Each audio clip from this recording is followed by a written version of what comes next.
Hello, everyone, and I want to welcome you to another episode of the Better the Pond Pondcast, the Flying V edition, where we talk to incredible people who are creating impact and ripples on the pond. My name is Warren Berry, and I'm your host and the founder of Instinctive Solutions, where we believe that everyone is an odd duck, but that is what makes them awesome. Today, my guest is Pierre Mousseau. Pierre is the CEO and founder of High Energy Transport in Bolton, Ontario, Canada. Pierre is the real deal. When Pierre talks about communication, vulnerability, and authenticity, he doesn't just say it. He lives it. Pierre's story is incredible, and you have to listen to how he became his own superhero. Interesting when he was voted by his teachers to be the least likely to succeed. Pierre left our discussion with the quote, "It's nice to be important, but it's more important to be nice." That is how you better the pond. Ladies and gentlemen, the one, the only, Pierre Mousseau. We are live. Pierre Mousseau, High Energy Transport, all the way from Bolton, Ontario. Pierre, my life is now complete. I get to have you as a guest on the Better the Pond podcast. It is so great to have you. Well, you know what? It's great to be here. So thank you. You have to know that this is my very first podcast. So I'm honored. Very first. All right. So this Very is first. we'll get this over with, and then it'll be grand after that, You know right? what? My phone is going to ring and I'm going to become like famous now. So it's pretty cool. And I'm going to have you to thank for that. You'll have to hire you as my manager and bring you on tour with me or something. I love it. This is off to a great start. So Pierre, I had met you, of course, at your office in Bolton at High Energy Transport, and it was through, and we're going to give a bit of a shout out here to our good friend Lindsay McMurray. So your Tech Canada chair. If it wasn't for Lindsay, right, we wouldn't be having this conversation. So shout out to Lindsay McMurray from Tech Canada. Whoop, whoop. Lindsay. Lindsay, Absolutely. all right. Yeah, we're going to send him this. So he's the best. But I have to say, and we had this conversation, Pierre, and one of the reasons why I specifically wanted you on this podcast was number one, when and I encourage all the listeners to go to your website at High Energy Transport. But it was the video that you put on there, and I watched this video, and I think it's what 2-3 minutes long max. But I watched it, I went, who is this guy? Who is this guy? And this guy has something to say, and your personality like literally jumped off my computer screen, and I went, I have to meet this guy. So and it was just, I was fortunate enough that we actually had the meeting actually at your location, which was serendipitous. And then I got to meet you, and once I got to know you and I got to know you a little bit more, it was like I have to get this guy on the podcast to share your story. So again, I want to really appreciate your time that you're taking out of your schedule and your day to be here. Well, I thank you, and I appreciate the compliment. It's very nice of you to say, and I appreciate it very much. I'm really super happy to be here. I'm excited. All right. I like excitement. All right. So first, before we jump into sort of a bit about you, Pierre, till you tell my listeners a little bit about High Energy Transport. Who are you and what do you do? Yeah, so I mean, High Energy Transport. So in my career, I started off low level with a courier company loading. Well, I say low level. I don't mean it in a derogatory way, of course. Loading trucks, driving. I was a courier for a number of years and grew within the organization. And then with that organization, I grew up to be senior level management. And then from there, I left that organization. I'm gonna stop you right. We're pumping the brakes hard on you. Okay, pump the brakes. Pump the brake. Okay, so I do sound effects too, apparently. So this is gonna get into your story, which is the next question. I want to find out, what is High Energy Transport? Yeah. And what do you do at High Energy? So okay. For sure. Sounds good. Okay. High Energy Transport. We basically do warehouse fulfillment for big and bulky products and final mile delivery for big and bulky products. So we don't do any small products. We don't do any, 1 pound boxes or envelopes or anything like that. We do the big heavy, ugly stuff that nobody wants to do. But there's a need out there for it. So we'll do hot water tanks, we'll do fridges, we'll do kayaks, big screen televisions, you name it, we do it. So that's it in a nutshell. But yeah, and you do office moving as well, correct? Yeah, we have two divisions. So we have our final mile warehousing fulfillment division, and then we have our commercial moving division. So we've been in the commercial moving division. We started that in about 2.5 years into the company. We have a ton of experience in that field. So we have a whole team of professional movers, professional installers. We've done huge moves. We've done the SAP head office in Waterloo. We've done Purdue Pharmaceuticals in Pickering, and then a whole bunch of other stuff. So cradle to the grave solution. One thing that separates us in the commercial moving is that every project gets a specific project manager from beginning to end, a high energy project manager that sees the job to completion right from day one. And we've never missed a deadline, and which is one of the biggest successes in commercial moving. You know, when businesses move, it's very important that they can open their new location on time, and when they don't, it costs them money and so on. So we know that, and we have never ever missed a deadline. So we're pretty proud of that. Wow. Why should, if I have a business, I want to, that either I want to move my office somewhere else, I'm relocating, or I have a big ugly thing that needs to be moved, right? Why should I call Pierre at High Energy? You're asking the question regarding like an office move, like a relocation? Yeah, why should there's other people who move things. There's other organizations who move Yeah. things, right? Why should I call High Energy? Well, look, you know what? When you get asked that question, and you watched my video on my web page, right, on the front web page there. So, look, at the end of the day, anytime you go see a client, they're going to say what you just asked, right? Why should I use you versus company ABC, right? And every company's going to say, well, we have better service, right? Everybody says that, right? Yep. At High Energy, look, when I created High Energy, that's my core value as the CEO of the company and as the founder of the company. It's all about the client for me. Therefore, it's all about the client for our people. And you got to understand, Warren, when I speak to people and I use the name and I use the terminology people, there's three categories for people, right? There's the high energy people that work with us, so our employees. There are our customer/partners. We always refer to them as partners because we want that partnership relationship. And then there's our vendors. So when I use the term, or when we use the term people, that's what we mean. And we treat everyone like they were our very first.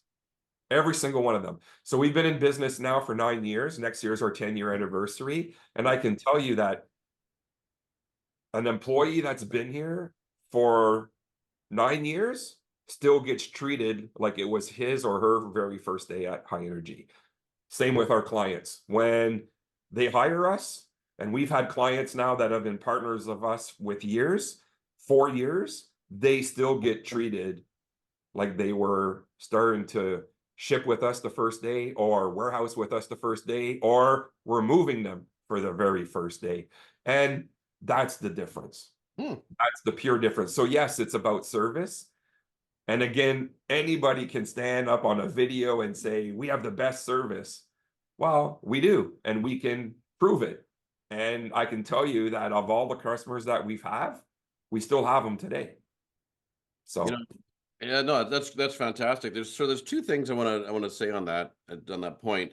Number one, it's funny. I ordered a shirt and from online, and anyway, so I got a notification yesterday. This goes back to your deadline statement. I got a notification yesterday. It says your shirt will be delivered. Your shirt's been delivered. Now, when I looked outside, it's not there. Then it says, "Oh, your shirt is going to be delivered by 9 o'clock tonight." I went, okay. So I wasn't paying attention. I get up this morning, I look outside, no shirts. And I'm like, okay, now either it got delivered and it's not there anymore, right? And then I get a notification. I look on the thing this morning, and it's somewhere in northern Alberta, right? And so it's one of those things that, you know, in that company, I'm not going to name who it is.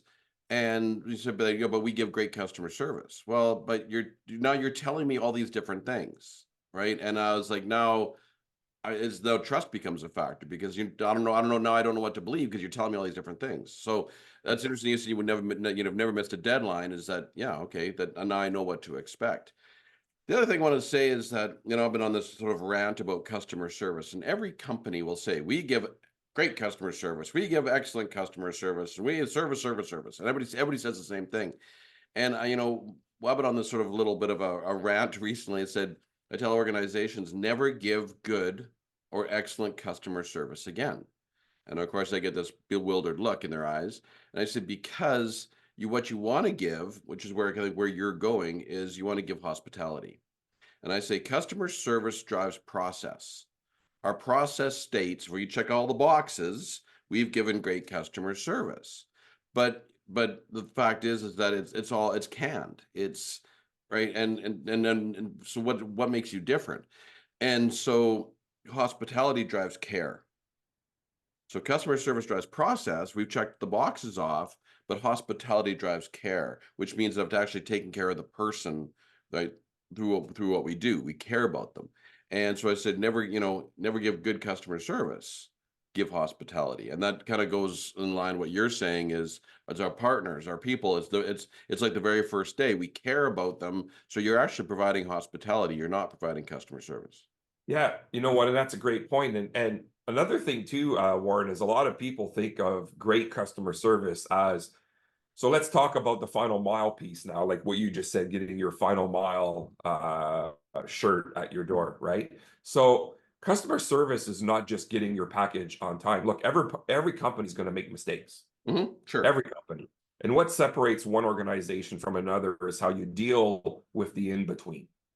Pure and simple. So you can choose to deal with it ethically and morally right, or you can choose to deal with it with a mindset of just profit, right? Where, oh no, if I do this, it's going to reduce my profit and so on.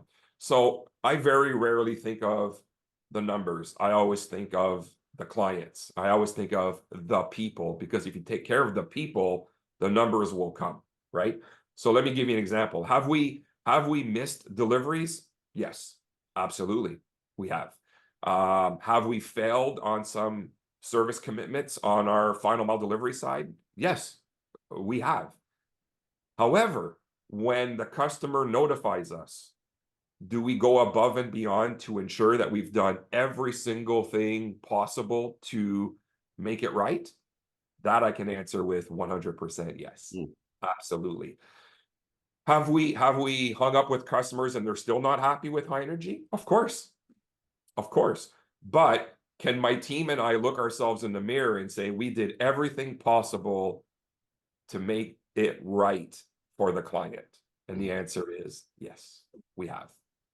So you can put your head on the pillow and sleep at night. You got it. Absolutely. Which is why I can sit here with you or with anybody and speak confidently and say, yeah, we provide great hospitality, like you just said. We do provide great service, and we 100% care. I'll give you one example. I was at my Cornwall facility on Friday doing a tour of the warehouse with a new client. And the client looked at me and said, you know, Pierre, he goes, one thing is evident about high energy is that, man, oh man, do you guys really care about our clients? And I said, absolutely. And he said, but not only that, I can tell that you also care about me. And I said, 1,000,000%, because if you take care of your client, take care of you, it takes care of your boss, and so on, and everybody sleeps well at nighttime. So you don't give excellent customer service. We give excellent how did you say it? Hospitality. You give excellent hospitality. There you go. Love it. I love it. All right. Okay, Pierre. So let's get it about you. So I know that you were born at a very young age. So I want I to, think I was just like a minute old, I think. yeah, Yeah. yeah, and just but prior to that, it was less than that. So you're born at a very young age. So now here's the question, Pierre. What got you from being a gosling? And I'm talking like at your beginning. Where were you hatched? Where did you start life?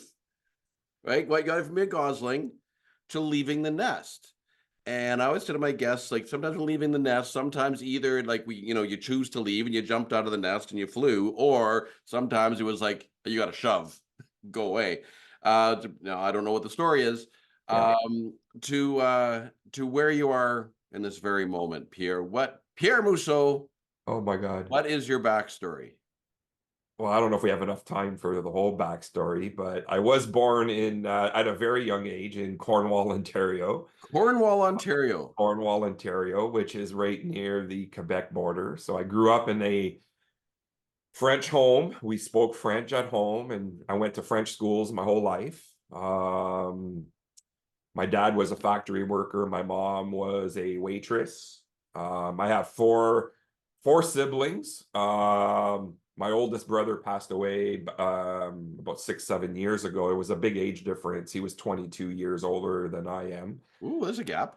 Yeah, I was a oops, what do you mean you're pregnant? So I was a surprise. So look what it turned out to be. What a wonderful surprise it was. Cornwall was blessed on that very day. Blessed, I'm telling you. They got the sign. Pierre Mousseau lived here. No, no. So by the time I was 2 years old, all my siblings had moved out except for my sister, the next oldest to me, which is only a 5 year difference. And by the time I was 12, she was gone. Hmm. So I grew up, my dad was an alcoholic and was not a very nice drunk or nice, I guess, yeah, I don't want to sound mean. But he wasn't physically abusive, but he was very verbally abusive. Emotionally. But, yeah, and my mom was a nervous wreck and things of that nature. But anyway, so my whole life, I grew up with a confidence issue. I was picked on at home by my dad. I was picked on at school, like physically beat up, coming home with black eyes and bloody noses at school. I was a short, fat kid, and everybody made fun of me. And then with my group of friends, I always hung out with older kids, so they picked on me as well too. So I kind of got nowhere to go. And a quick little story is, without getting into too much detail, because again, we don't have enough time for a whole bunch of stuff. But I was a big Spider-Man fan. I still am. Got a big Spider-Man tattoo on my arm, and I got Spider-Man memorabilia in my basement and collectibles and stuff like that. But Spider-Man was my out. I could relate to Peter Parker because Peter Parker was a normal kid and got picked on until he got powers and so on, right? So I used to go and read my comics, cry and read my comics and read Spider-Man and wish I was Peter Parker Spider-Man and so on, right? So as life went on, I was voted to be the least likely successful in school. I quit high school when I was 17 and moved to Toronto with my uncle. Am So I going I'm gonna stop you here? right there. I'm gonna stop you right Yeah, there. Actually, that's interesting. yeah, So you were seven. So you voted least likely. That's amazing. yeah. But By teachers. yeah, incredible. Yeah. Boy, nice message. Um, but at 17, now did you choose to leave? Was it's like I'm out of here. Did you jump out of the nest and fly on your own?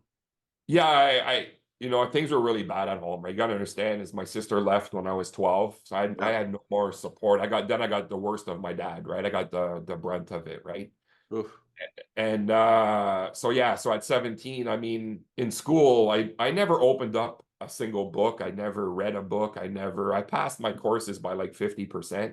I guess that's one of the reasons why the teacher said, you're a loser and you'll never amount to anything, right? And my dad would tell me the same thing.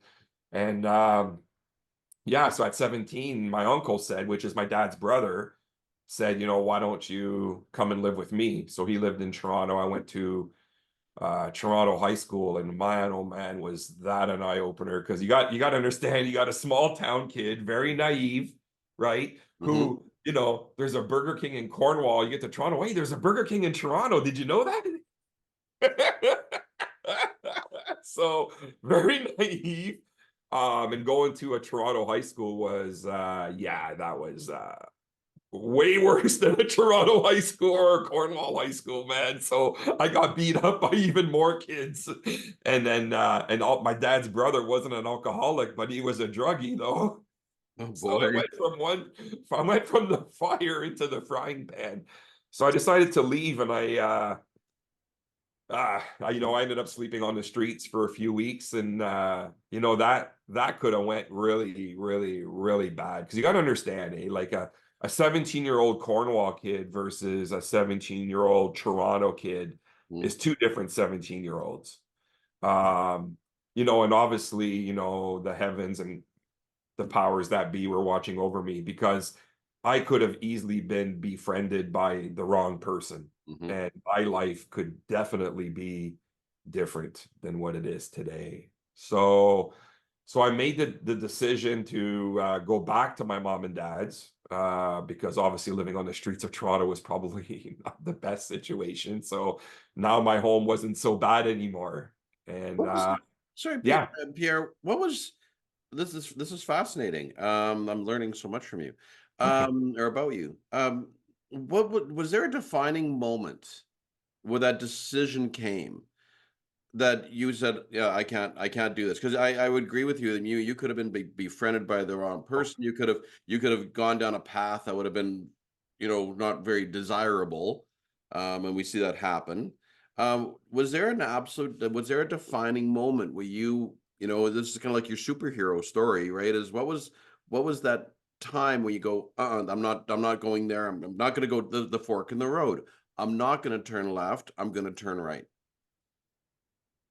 Well, I've always been a very positive person, and even when I was sleeping on the street, I was still pretty positive. But I guess the defining moment is I got mugged, and I was like, I don't want this. You know what I mean? Like I mean, so when I got mugged, I mean, I got used to being beat up in school, and the mugger didn't. I wasn't harmed. I want to make it clear that I wasn't harmed. But that was pretty scary. Hmm. And yeah, and I just said, yeah, I don't want to do this anymore. I'm gonna go back home. It Mm. wasn't a defining moment. I'll get to the defining moment. It's just to further up the story for a Okay. bit. But that wasn't really the defining moment. Was that the grass is not always greener on the other side, right? So my uncle, who's an extremely, like, he was my favorite uncle growing up, and I had no idea that he didn't do hard drugs. He did weed and stuff like that, but he did a lot of it. And you have to understand that was new to me, right? Because, like, coming from a small town and stuff, like, I wasn't exposed to that, right? Like, never, like, I've never done drugs or anything, right? So I wasn't exposed to that type of behavior. um so I just said, yeah, I don't want to be a part of this. So I went back home. I quit high school, and I went to work in a factory. Hmm. And I worked in a factory, not the same factory as my dad. Um, and I worked there for a couple of years, and I was making a boatload of money. So I bought a car, bought a stereo, went to Dominican Republic, partied and stuff like that. But then that all kind of what do you call that? The novelty wore off, The right? shine came off the The dime. shine came off. Yeah. And I was working one day and doing the same job day in and day out. And I joined martial arts because I was tired of having a confidence issue. I still hold the record today for getting my first degree black belt in the fastest time in history. Wow. For Canadians, as per the WTF, World Taekwondo Federation. But my instructor at the time said to me, I'm not going to let you go for your black belt until you go back to high school and get your diploma. And that was the turning point. So joining martial arts was the aha moment for me. So I quit my job and I went back to high school, and I graduated with honors, and I was a valedictorian, and gave a speech to, I think it was 500 people. That was pretty cool. And then after I got my diploma, I tested for my black belt and got my black belt. So that was a defining moment for me, was joining martial arts. And I shout out to Kevin Pritchard and the Cornwall Taekwondo School, and he was instrumental in my life. So Wow. So how old were you when you went back to school? 20. So how was that going back to high school at 20 years old? I went to an alternative school. I went to a school called T.R. Leger Alternative School. So I was not in a classroom with 17-year-olds. Okay. I was in a classroom with adults that had quit and were going back. Mm. Yeah. All right. So there you go. So you left the nest, you lived with your uncle, you were living on the streets, you were homeless, you come back, you go to school, you get your grade 12, you get your Taekwondo black belt, the fastest in history. And so then where did you go from then? So you weren't working at that time. So then where'd you go from there? Yeah. So I was living back with my parents. So I was 20 years old. My dad walked into my room and said, you have 2 weeks. And I have 2 weeks. 2 weeks for what? He goes, to get out. And I go, or what? He goes, I don't know, but you're not living here. Okay. Okay. Now we're getting kicked out of the nest yet once again. Okay. Okay. So I found a 1-bedroom apartment above a Korean store, which ended up being a buddy of mine in Taekwondo. His father owned a Korean supermarket butcher shop. Fantastic people. Gave me at the time I was paying $300 a month in rent. You have to understand this is 1990, right? So the apartment was not the nicest, and it was not in the nicest part of Cornwall. Um, I got 3 jobs. I was working at a video store, at a lumber yard, and I was actually had my own martial arts school at the local college. I was actually a college professor. So there you go. And then I decided to go to college to take law and security because I wanted to be a police officer. Hmm. So I worked 3 jobs, went to college, and because my dad made just above, 'cause he worked at the paper mill, which was the highest paying jobs in Cornwall, I didn't qualify for lending, and my parents didn't give me a penny. I put myself through 1 year of college, but I couldn't afford to go for my second, so unfortunately I had to quit. Hmm. And then from there, in 1994, I was dating my girlfriend at the time, who became my wife and now is my ex. We moved to Guelph, and I was fortunate enough to get hired on with Purelator, and I was at Purelator for 17 years. Wow. And I assume you moved up the ranks somewhat from originally driver to. Yeah. Yeah, I was bartending at a bar called Cactus Jack's, and I would bartend from 2 in the afternoon until 1 in the morning. And then I would go to work at Purelator from 3 in the morning to 7:30, 8 in the morning. And then I would go home and sleep for a few hours and then do it all over again. Wow. Yeah. It's so funny. Your story is a lot like mine, except I wasn't homeless. But I did go. I did work, 3 jobs and go to school at the same time, and then those kind of things. And I look back. I'm just like to get your perspective on this of working those hours and then going home and getting the minimal sleep. Like you get 3, 4, 5, whatever you can get Yeah. up and do it all over again. And you look at it now and say, how on earth did I do it? How did you survive it? And looking back, what's your thoughts on that? Well, there's a lot of things that I've done. I go back and I go, oh my God, I can't believe, like, how did I do that? Right. I mean, my company, when I started, I was 45 years old, and we started off as a residential moving company. I'm 45 years old and I'm slugging couches and fridges up and down stairs. And, I'm 53 today, or I'm going to be 53 soon. And my VP of ops, who came from the moving industry back then, he was a young guy, and he would make fun of me because I would be like getting gassed or whatever. And now he's 45. And whenever he has a hard day, he's like, oh my God. I go, dude, you're at the age that I started the company at, and you're complaining about moving a couple of boxes. So I mean, I look back and I go, I mean, I remember getting home at 2, 3 in the morning, going to bed and getting up at 5 and doing it all over again. I mean, my wife now today, Patricia, I mean, she would just be like, how are you doing this, right? How are you creating this company and doing the physical work and putting the business plan together? Like, how the heck are you doing this? Mhm. You got to do what you got to do, right? So, I mean, that's one thing, it's one thing my dad, and I'm grateful to my father. And yes, it was a hard upbringing, but you know what, though? One thing he did, when I want to make it clear that, so when my dad was sober, he was awesome. My dad was a wonderful man, a wonderful human being when he was sober. Mhm. Fortunately, when he drank, it wasn't the case. Mhm. But one thing that he did instill in me and all my siblings, because we're all successful, is that he always said, I don't care if you're cleaning toilets for a living, make sure that you have the cleanest toilets around, and make sure it's always honest work. And that's one thing my dad Mhm. always instilled upon me, and it's always stuck. So I'm very grateful for that.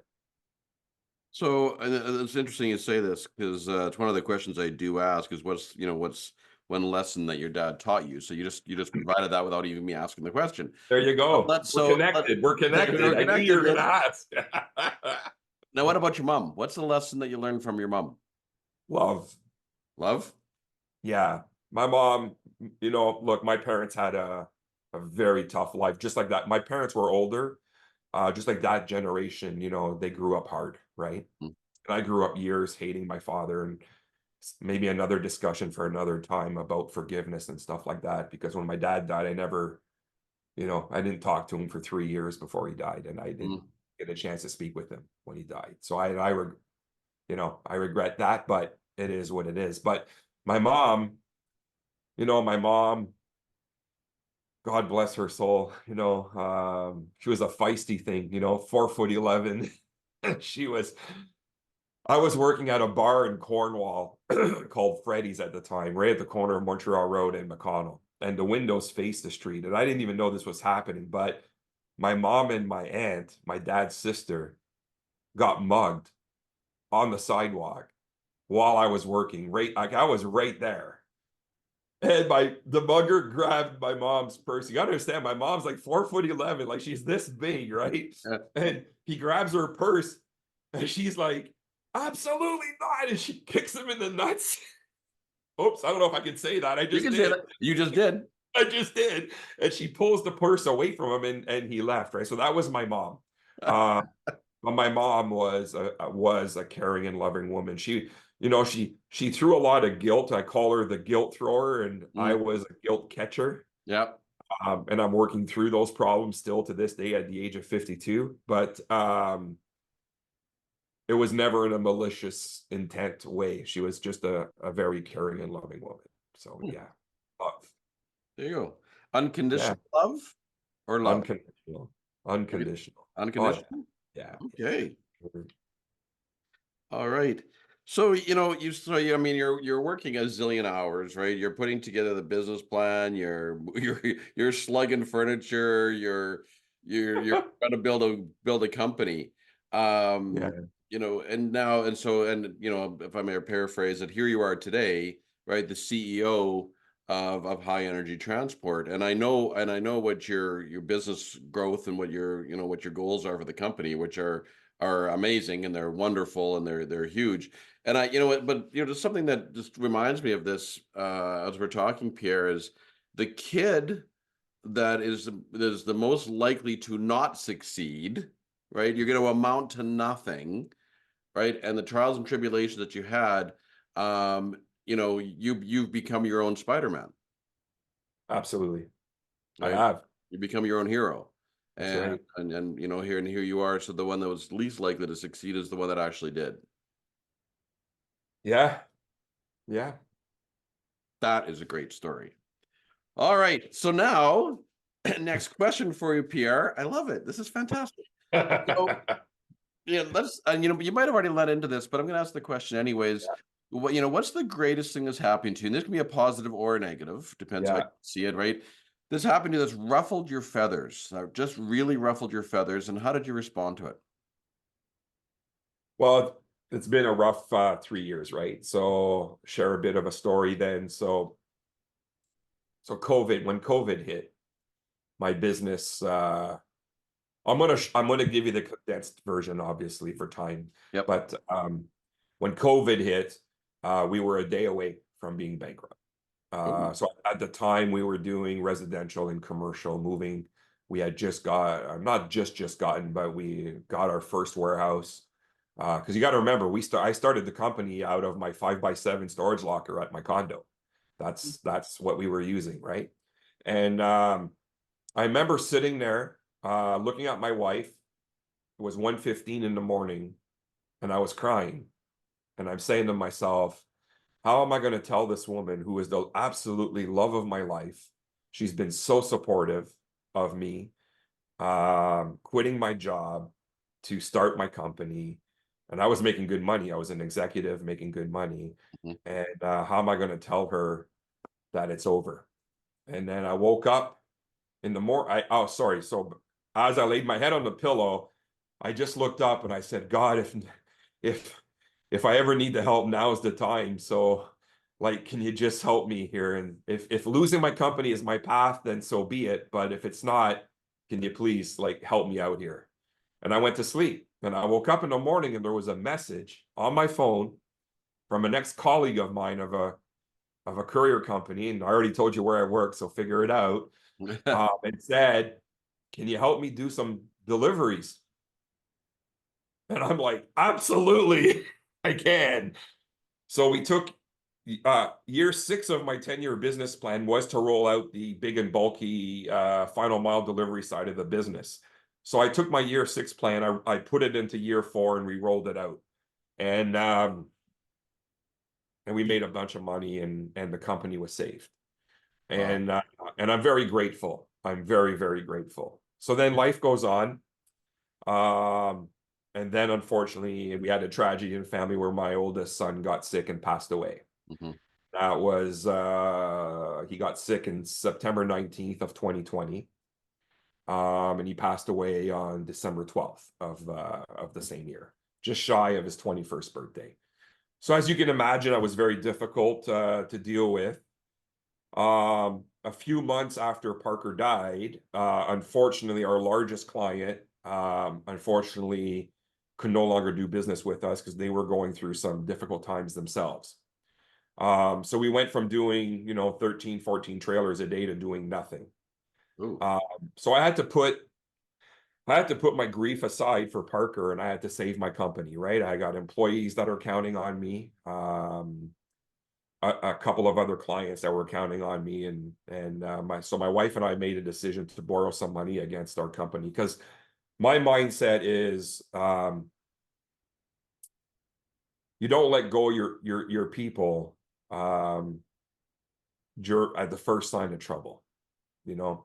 So I gave up my salary. A couple of my higher paid people cut their salaries in half, supported us, and my wife and I borrowed money, a little bit of money off of our house to pay our people and get through it. And we did. We got through it. And then but what made it difficult is in order for us to get through it, I had to put Parker's death to the side and focus on my business.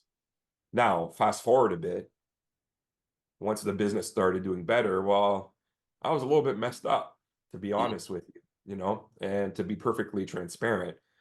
Um, I gained 70 pounds since Parker died. I was pretty fit before that. But I had to get my act together and get my life together because I was basically going down a very bad road. I did contemplate suicide twice. Wow. And there's a whole bunch of things here that again we don't have enough time to talk about, right? But and again, Cole's Notes version is had a lot of support from friends, family, loved ones. Got my act together, got help, started speaking with a psychologist, which helped a lot. Losing weight, which is good. And then started down that fork in the road, I was leaning towards the left, which is the negative road and feeling sorry for myself and giving up. And then and then saying to myself, okay, Pierre, I obviously got my wife, my daughter, my stepson, my employees, my clients, and all that good stuff. So that was in a nutshell. So I forget exactly what your question was, but I think it was something about good or bad. So it's both. It's you know what? Here, I'm going to tell you something, and I hope I'm not taking up too much time here. But when the money was coming in, Parker had died. I was spending money like crazy. Mm. I was spending money like crazy. And when we lost our largest client, we have him back now, just so you know. So it wasn't because of service or anything like that. It was because they had to. They had no choice. And I get that. And they're a wonderful company. And the universe was I lost the client because it was the right thing. Mm. And it made me, for lack of better words, it got my head out of my ass, for lack of better words, pardon the language. And I've heard worse. yeah. And you know what? It made me realize that if I would have continued being like successful in the terms of money, because money does not equal success, I would have gone down, I think, the wrong path because I had not healed, right? I Yeah. think I would have gone, and I have an extreme personality, right? So I have a very A-type personality, right? So although I didn't see it at the time, I'm very grateful now for the universe for allowing that to happen, because now we're on a good path. The company, we're on a very good path, knock on wood. We're on our way. We're not out of the woods, and my wife and I still need to be repaid the money that we put into the company to Mm. save it, but we're on the right path. And I'm the strongest now I've ever been. I'm strong mentally, losing weight physically. The business is strong. Like, everything is going well. Surrounding myself with good people. So yeah, You're Spider-Man. Spider-Man. So interesting. So the question goes back to, what was something that ruffled your feathers? How do you respond to it? And I think it's really interesting how, the situations that you've had in your life, which have been fairly extreme, but it's the path you chose. That you said yourself, right? I could have, it's no different when you were on the streets. You could have chose a different path. That's right. You could have turned left, and you would have got the results the left would have given you, I right? wouldn't be here. But you wouldn't be here. But you chose right, and then here you are. So, it's interesting in those moments in time with the decisions that you make and the impact that you have, and those impacts not just for yourself. I mean, it was sounding hard. If you would have chose to take left and commit suicide, look at the people behind you, right? With the impact that you would have had there, right? So That's right. it's so interesting that the decisions and the choices that you made, of the response that you had to those problems, got you where you are today, and in order to become Spider-Man. Yeah, and to you and to refer back to Spider-Man, and I know maybe people listening to this are thinking, maybe Spider-Man, you know what I mean? But if you look at the character, and his uncle was a big part of his life because it's his aunt and uncle that raised him, Hmm. right? And then his uncle Ben gets killed by a bank robber or a robber, and because Peter Parker now has powers, right? Hmm. He hunts him down, and he's on the verge of killing him, killing the burglar, right? Or the murderer that killed his uncle. And that was the life-changing moment for Peter Parker, where that was the fork in the road for Peter Parker, right? And it Right. goes to show you the impact that comics had, right? So Yeah. that was my out as a kid. That was my safe haven. That Right. was my safe place, right? Right. I wish Stan Lee was alive, and I wish I would have gotten to meet him, because I would have liked to have thanked him. So So fascinating. yeah. All right. So now, as you very well know, because I spoke to your tech group, that geese fly with 71% more efficiency when flying in the V formation than flying alone. So, from your experience, in business, Pierre, what do you think the secret is to getting a team to fly in the V formation? Yeah, It's always been about people for me, right? So communication is key, you know. Communication is key, and I think transparency. Look, let's just call it what it is, right? I mean, I've worked in the corporate world, and what I'm about to say is not to suggest that all corporations are like this. So if somebody who's watching this who's a CEO, it's not directed at all CEOs and so on, right? But and especially as companies get bigger, it's very easy. Look, it's very easy to talk the talk, right? It's Mhm. very easy to get on a call with your team across Canada and say, I care about you, on all that good corporate culture type of stuff. That's all great stuff. But do you mean it? Do you live it? Do you breathe it? Now it's harder to do in larger corporations because you've got multi layers of management, right? So it's very difficult to do. But it is, when you're genuine, it does come off, and maybe one day high energy will be that big. And I fully intend that as a CEO and founder, I fully intend to continue that same message. And if I have 1,000 employees working with high energy, 1,000 team members, then those 1,000 members, I want them to see the transparency from the CEO, and I want to make sure that I give off that real persona, right? So to answer your question, I it comes from honest, transparent communication, and that goes both ways, right? I'm not saying that you have to be a pushover as a leader, because believe me, I am the furthest thing from a pushover. I'm very direct, and I tell it the way it is, but I'm also very empathetic, very transparent, and I care about every single one of my people. And at the end of the day, they know that. So the communication there is strong to fly in that V formation for sure. Because I'm being carried. I mean, this is not a Pierre Mousseau thing. High energy is not a Pierre Mousseau thing, right?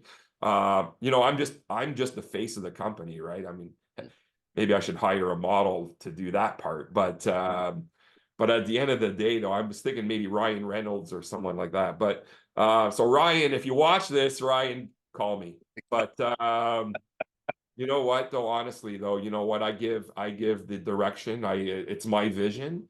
But at the end of the day, I'm a servant for my people. And that I know it's a corporate term, servant leadership. I know it's a term and it's in books and you read it.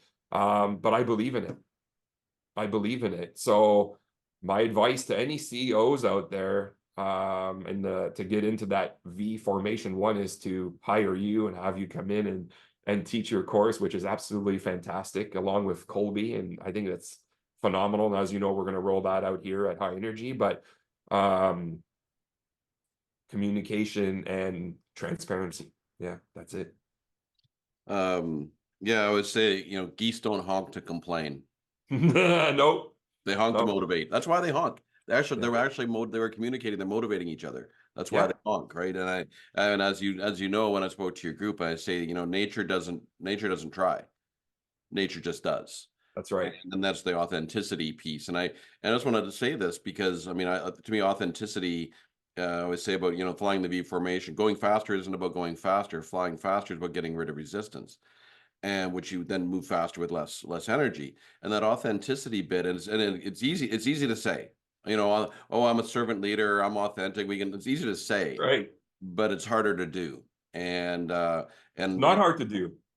Sorry, I disagree with you. I respectfully disagree with you. I don't think it's hard to do at all. I think it's a choice. I think people don't want to show. Look, I'm sitting here telling you, yeah, I was going to kill myself mhm, twice, mhm, twice, and one was really close. And I'm sharing with you. That's transparency. That's vulnerability. mhm, And you might get people that watch this, and you know what? It might not sit well with them. You might get maybe some very successful people that are seeing this and hearing this and saying, oh my God, what did he just say? mhm. Oh my God, he's going to ruin his career. I don't know, whatever, right? I don't care about stuff like that. So when I say that it's not difficult, I think it could be more of a pride thing. It could be more of I don't want to open up because I don't want people to see that I'm maybe a little bit vulnerable, you know? Mhm. Um, So I think that once you're true to yourself, I think it could actually be very easily, because I have no issue talking about it to anybody. I really don't, because one is it's the truth. And I think that people can benefit from hearing it. And I think it could help. Hmm. So I respectfully disagree with the fact that it's hard. It's not easy, but I don't think it's Hard. hard. Okay. I love Sorry. it. No, that was great. That was great. I love it. This is all about. Okay, so communication and transparency, vulnerability and authenticity. Is that's kind of what I Mhm. and it's interesting just on this note, because when I think about what you learned from your dad was, right, have the cleanest toilet around, but it was like good, honest, hard work, give everything you've got, right? And your mom's unconditional love. And I can just see how that kind of weaves interesting together into what you just said. Mhm. Yep. All right. So now what are you doing right now, Pierre, to better the pond? What ripples are you creating out in the world? Well, listen, I always try to be kind, always. You know, losing Parker has really, I mean, after I healed, of course, after I started the healing process, of course, has really opened up my mind. I don't know if you want to call it, has opened up my mind, has opened up my heart. I've been working really hard on my faith. I'm not a religious person, but I am a spiritual person. Mhm. The power of the universe does exist. Um, I know that a lot of people find it difficult to talk about, Buddha and all that stuff, but it works. Manifestation works. Mhm. Positive energy works. And I think that the sooner people can learn that message and just start focusing on it, um, it'll work. Can I give one story that just came to light? I love stories. Okay, so this just, you have to understand, and the people listening right now, is within the last few weeks, a few things have happened where I have suppressed some memories and stuff, and things have started coming out. And for the people watching, you need to understand that I've been working really hard, because when Parker died, I hated God, and I was obviously very upset that he would take my 20-year-old son, because 20-year-olds are not supposed to die. Mhm. And I'm really working hard on my faith. And I've always been a positive person, but really working on the power of energy and so on. So tell you a story about manifestation and how just recently I'm like, holy cow, I can't believe this. I just remembered this. So I was in Windsor, Ontario, working for this company. And I had told my sister Lee, so which is my sibling closest to me, 5 years difference, a long time ago, before the Windsor situation, before I worked at Pure Later in Windsor, I always wanted a silver Porsche. So one year for my birthday, she bought me my silver Porsche clock.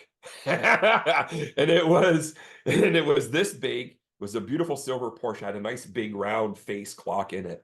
And then so then life goes on. I got it on my desk and at Windsor on my job. I have it on my desk.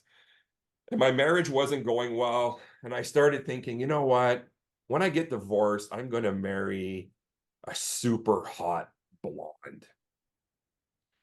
So life goes on, and years go by, and I get divorced, and I meet Patricia, who, by the way, is a Soup smoking hot blonde. smoking hot blonde. I was just waiting for that. Yeah, with A silver a Porsche. silver Porsche. At the time, didn't think anything of it. Mm. Nothing. Didn't even think anything of it up until I think it's 2 weeks ago, when holy cow, it hit me. Now there's other things that have hit me that have happened in my life that I manifested years ago. Mm. And so yeah, man, it works. It works. But you got to work at it though, right? You got to work at it. But yeah. Yeah, I mean I look at the law of attraction, and yeah, and it's not about just, oh, I'm gonna throw this idea out. I mean, yeah, you have to put it out there, for the reasons that you want it, and right, and you put that energy Yeah. out there, and it's amazing, how life throws you a boomerang, and comes back, right? Yeah. So, In a way that's not in the way you would never sort of expect it to occur. never. Never. And I look back at certain things in my life and I go, wow, I have this, and I manifested it back. So now, like you got to understand is, so I meditate twice a day, every morning, every night. And when I say I meditate, I'm not sitting with my legs crossed and doing, I'm not doing that, I could right? picture that. Yeah. I have a routine that every morning I ask God and the universe and the archangels and the angels, and I ask for specific things. So manifest, Mhm. right? And then at nighttime before bed, I give thanks for everything, Mm. right? And I do that every day, every single day. And I've been doing that for years, just so you know. Now it stopped a little bit when Parker died. Mhm. But then of course, healed and started back up. So Hmm. yeah. Was Amazing. there a question? Was What there are a you doing question? what are you what are you doing to better the pond? Oh yes. Yeah. So that's where I was getting at. So I'm a big fan of positive energy. Very rarely am I negative. Very, very rarely. So I try to do as much as I can. So it's not always about money, but there's little things that I could do. And so every Friday I go to McDonald's drive-through and I always pay for the car behind me, no matter what they order. So if it's a car full of a family and it was a $50 order of food, then they get $50. If it's one coffee, they get a coffee. Yeah. But there's, you know what? I try to be kind. I have a saying. That it's nice to be important, but it's more important to be nice. And Oh. so I always try to give a kind word. I say good morning to strangers. I always thank my server for doing a great job. You know, um, yeah, so I try to fill the world with as much kindness as I can. Again, I don't want to make it sound like I'm just this la-di-da nice guy, because I'm not. I'm very conscious of what I do. I try to make a difference in people's lives every single moment that I can and every single day that I can. Hmm. That's what I do, day in and day out. I love it. And one of the things that's interesting you say, because I think for people, there's the monetary value of giving, whether it's, in McDonald's or Tim Hortons, or I mean, I do it in hotels, and we do those things. But Yeah, sometimes it's just something so simple, and it could be free, right? Which kind of goes back to the hospitality bit of just caring for people and saying good morning, and giving a smile, opening a door, helping someone exactly. out. Like, and you just never know the ripples you'll create. You just never know. All right, that person can then hopefully will do it for somebody else, and it's just, but you never know, is the Yeah. pebble start of the avalanche, right? I love doing when I was younger and I traveled for work. I would get into an elevator and there'd be people in the elevator and I'd go, "Hey, good morning." And right away they'd be like, "Hey, yeah, good morning." But then I would go in and I would pout on purpose. Yeah, And you could tell they would, right? So, it's the old saying, right? Negativity begets negativity and positivity is contagious, right? yeah, So, it's amazing how walking in an elevator and say, "Hey, good morning, everybody." And sometimes you get a look, right? Like, yeah, yeah. Who's this guy? That's such an important. It's so funny to say this. We're recording this, but it's one of those things that amazes me, because I walk in as soon as you walk in an elevator, what is it about the elevator that everybody shuts up? yeah, Everybody's just like serious, and no one talks. Like they could be having a conversation and they walk in the elevator and then everybody shuts up. It's like it's the silent box. I don't know what it is. it's like you remember Get Smart, the cone of Yes, it's the silence. cone of silence. Amazing. So yeah, so it's interesting when you say that, and I've done that too. It's like good morning, right? And people, and sometimes you get the look of like, who's this guy, right? Like, Yeah, exactly. right? It's such an and it's, again, it's a simple thing and it's free. Simple thing and it's free. And you know what? And it doesn't do anything for you except bring you that extra energy because you're giving out the energy, which gives you even more energy. Right. So Because the universe will always boomerang it back. always. So, Pierre, last question is: what's one question that you've learned on your very interesting life that we've heard about today, What's something that you've learned that you would share with an entrepreneur starting a business today? Oof. Hmm. Like, do you want technical or do you want? What's something you've learned that you would, if somebody, if you had a young entrepreneur saying, I want to start up a moving company, a tech Yeah. company, or whatever it is, right? Yeah. What piece of advice that you would give them from what you've learned along your path? Well, there'd be numerous pieces, but one piece is what I would say would be there are going to be bumps in the road. So it's not going to be all, what's the saying? All warm and Very flowers. busy. Yeah, warm and fuzzy, but there's one with flowers. It's not going to be sunshine and flowers or Sunshine, rainbows, and flowers, and yeah, yeah. butterflies, and unicorns, and confetti. So my advice would be, I mean, like again, there's a lot of advice, but I would say that when it doesn't go your way, take a step back and don't shoot from the hip. Don't react to the situation. Take a step back and dissect the situation. And you will take emotion and drama out of it completely because it's the emotion and the drama that will make it worse. So take the emotion and the drama out, take a step back, and more than likely you will see that the situation is not even half as bad as you may think. Right. So basically, don't react to the scenario, respond to it. Yeah, Let's yeah, take the emotion out. exactly. It is quite interesting of with our minds, especially as entrepreneurs, and I think, I mean, I find me any successful entrepreneur who hasn't either lost their business or almost lost their business or has been through some really amazing trials and tribulations, and the story that you tell yourself about it, right, is way worse than it ever is, right? That's what we Mm. tell ourselves, and when you actually remove yourself from the emotion of it and the drama of it, yeah, it's not near as bad as what you think it. And don't, I always tell people, don't believe everything you think. Oh, 100%. So, you know, your thoughts are not you. And people have to remember that. Your thoughts are not you. We all have this voice in our head. Okay? Now I call mine the guilt thrower. That's what I call mine. Okay. Um, some people call it the inner roommate, which is from a book called The Untethered Soul by Michael A. Singer. Great book. I highly I recommend it. love that book. Yeah, I've read that book at least a dozen times. And he refers to it as your inner roommate. Okay. But people need to remember your thoughts are not you. You're you. So if I can give a tip, this is my tip to people watching that are struggling with that voice, because believe me, I struggle with that voice. And what I do now is I picture whatever my thought was. So let's say my thought is, oh my God, I'm going to lose my largest client, let's say. Well, I picture my largest client on a leaf. So maybe their brand name on the leaf, and that leaf is flowing in the wind. And I visualize it going. And once that leaves my peripheral vision, it's gone.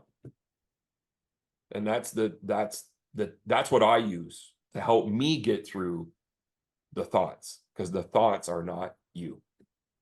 You are you. You are you. And the thought is just a thought. Exactly. And don't believe everything you think. Oh, but absolutely not. Absolutely.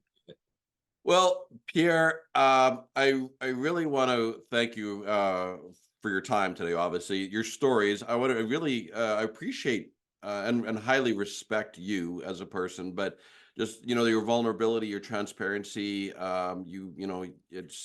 was just being uncomfortable to go and share. Yeah, you wanted to commit suicide and in your story, but I think that there was so much there for others to learn from your experience. So I want to truly and honestly thank you for that. And I also want to, before we, sort of find out where to go and find you, I do want to point out to people that find Pierre, which we'll talk about, find you on LinkedIn, and I'll get that in the show notes. But, you have written some really amazing articles on, steering through grief. So that was the one you wrote, Running Together, talk about, what the things that your son had taught you.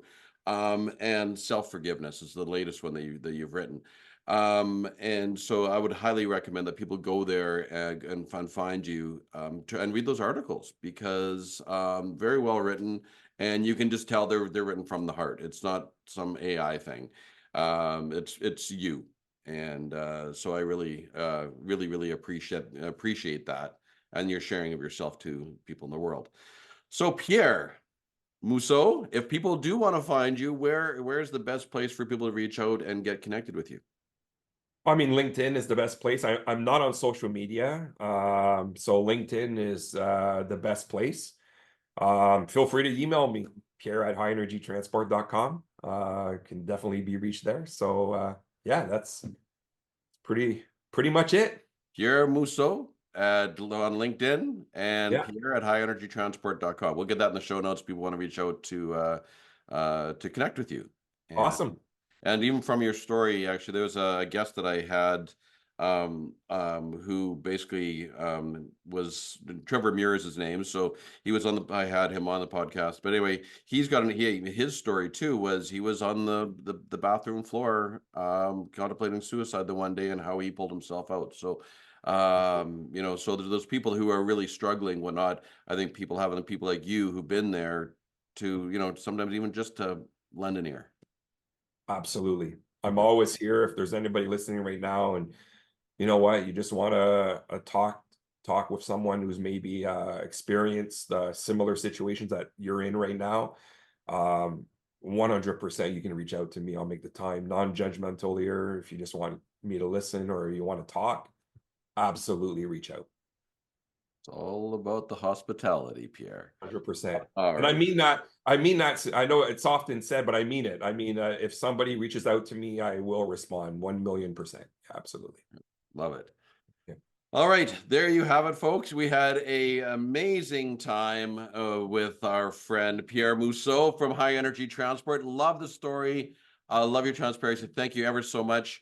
Thank And you. this is Warren Barry, and I'm flocking off to take you beyond the pond, to better the pond, because we're better together. Thank you so much, Pierre. Thank you. You're the man. You're the man.